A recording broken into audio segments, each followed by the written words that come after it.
This is Andi Purewal for ID Boxing. I'm joined by Chris Billam-Smith here in Bournemouth. Chris, you brought us to Bournemouth when it was nice and sunny and everybody was able to go in the sea. Now you brought us to Bournemouth when it's absolutely freezing and everybody just wants to stand inside.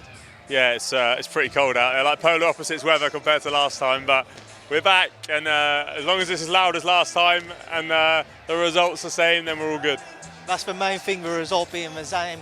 Armend Xhoxhaj, not one who will be well known on these shores, so can you just tell people as to what you know about him, what to expect from him come Saturday night? He comes forward and he's really game, you know. He's watched him fight Masnek. He gave Masnek troubles in the beginning of that fight, was putting the pressure on, really comes to have a go. So it's a risky fight, you know. It's one that I've got to go out and perform, and I can't have a flat performance with what's on the horizon, with the world title fight and everything looming. So it's all about performing, putting on a really good show and getting him out of there.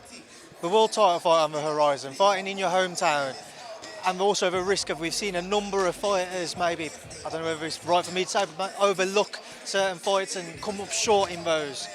How much is there to lose on Saturday night if you was to maybe look past the challenge of Armend Xhoxhaj? Yeah, I mean, it's all risk of really no reward in this fight. But so that's a real huge added pressure for me. So, but I love that. I've always said I love pressure, and so for me, yeah, it's really important to look good and not overlook him. And with that added pressure of really, it's all risk and no reward. So I've got to go out there and do a job and do what's expected of me.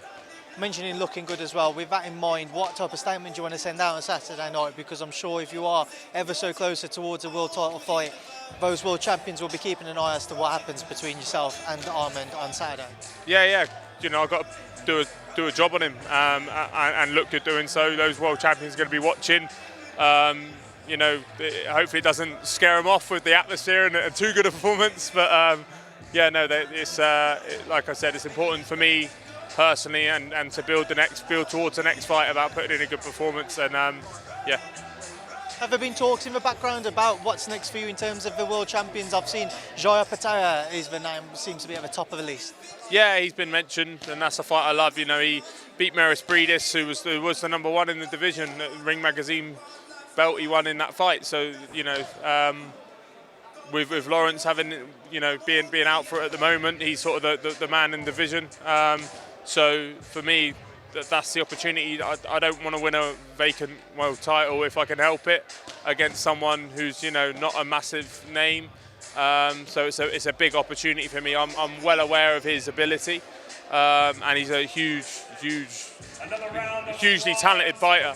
So for me, that getting the win in that way, you know, against Jai Opetaia for the IBF would be huge.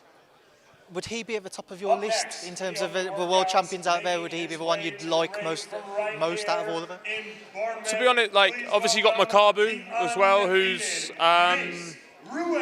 he's obviously towards the end of his career and people are talking about him, you know, being done. But it's a dangerous fight as well, and I think Opetaia's style will suit me. I think, you know, I fight at a high pace. He fights at a high pace as well, but he's you know, I can keep pressing the pace. But what excites me is a challenge. He's more of a challenge, I think, than Makabu. I do think Makabu's an easier fight. But the challenge really excites me, and as you can see, it puts a smile on my face.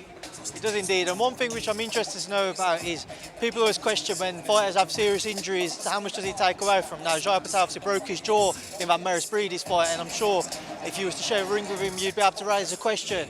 How much more cautious might he be? Is it still maybe slightly damaged if he was to land? Could it shatter again? All of those questions need to be answered. Is it something which runs through your mind if you were to be the man to share a ring with him next? No, I've got to prepare for the very best Jai Opetaia there's ever been. You know, better than there was against Breedis. I've got to prepare for the very best. That doesn't enter my mind at all. I think it'll probably be almost a year on if we're looking at end of May or June time. I think he won it in June or maybe July. So it's all, you know, at least 11 months. So that's plenty of time to recover and heal, and, you know, take your time out and have your surgery and get ready to spar and then prepare from sparring. So I'll be expecting the very best Jai Opetaia if it happens. And Chris, as you mentioned Lawrence Okolie earlier on, a former campmate of yours, as Shane said, he's not currently in the gym, but never know, down the line might link back up again. But yeah, in the news about what his current position is with Matchroom, if he's a free agent or not. What's been your thoughts as a former colleague of his? Yeah, I want to see Lawrence box. You know, he became a friend of mine when he was in the gym. So yeah, he is. I want to see him box. He's in my division, so you don't want the belt getting held ransom by a champion because of political issues. I just want to see him box, and everything gets sorted out. And you know, fighters are here to fight and earn their money. I get there's contracts in place for certain reasons, but you know, I don't know what's gone on between them. I haven't seen the latest interview that's come out of Lawrence or anything, so I can't comment on that. But I want to see him box, and it all gets sorted, you know, and then it makes the division even better. The David Lloyd fight being ordered for him. Do you know much about David? I've seen a bit of him. Yeah, I've seen a bit of him. I think he's Kiwi, isn't he? He's not an Aussie. I think he's a Kiwi. So yeah, he's from New Zealand. Watched him a bit. I think stylistically he's made for Lawrence, to be honest. But obviously he's mandatory. I think Lawrence would clean him out within the first half of the fight quite comfortably, but you can't take your eye off the ball. So hopefully, you know, I know Lawrence is still going to be grafting away. I know Lawrence's work ethic is superb, so he won't be taking anyone lightly. Pardon the pun. Chris, just wanted you to take me back to the December 3rd card as well. We saw Daniel Dubois return in a very topsy-turvy fight. A lot of more questions raised about him, his desire. We saw him come through kind of the fire in that first round. What's your reflections on his victory against Kevin Lerena? Obviously, well, not an ideal start, but the fortitude and the mettle he showed.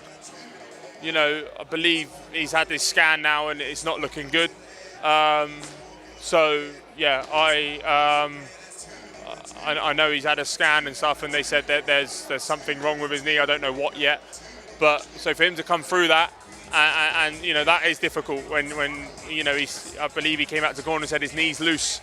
So to get through another 2 rounds and then finish your opponent like that shows what, you know, people have had doubts about in the past about his heart and stuff because of the Joe Joyce fight when he broke his eye socket. You know, it takes a serious injury to get Dan out of there. He had a serious injury and he still got his man out of there. So it shows a lot of mettle, and I think it's good. It's another box tick for Dan, another thing he's overcome in his career. He's still really young, and I think he'll learn from that. And you know, it wasn't ideal at the start, but to overcome that, and he still got through it and got the win, which is the most important thing. We know he won't happen next, but the WBA have ordered him versus Alexander Usyk. Has that fight with Kevin Lerena shown that Daniel needs quite a bit more time to kind of elevate himself towards those levels? Yeah, I mean, possibly, yeah, but I think it was a very small lapse in concentration which caused the fight to completely turn because of the injury that happened after the shot. So, but that's boxing, you know, it's a split second. He could have slipped that shot or made him miss and made him pay, and then everyone be like, well, why is he fighting Kevin Lerena anyway? So it's one of them, that's the sport we're in. But yeah, Dan's got learning too, he knows that. He's still, like I said, he's so young, and he can still keep coming through and keep building, and he's learning all the time in the gym, and I'm sure he'll do it, and he'll be ready for the world titles when they come. Right, Chris, I know you're going to have to start getting ready soon to get ready for your workouts. So I appreciate your time. Thanks for speaking to me in ID Boxing. Nice one, cheers mate, thank you.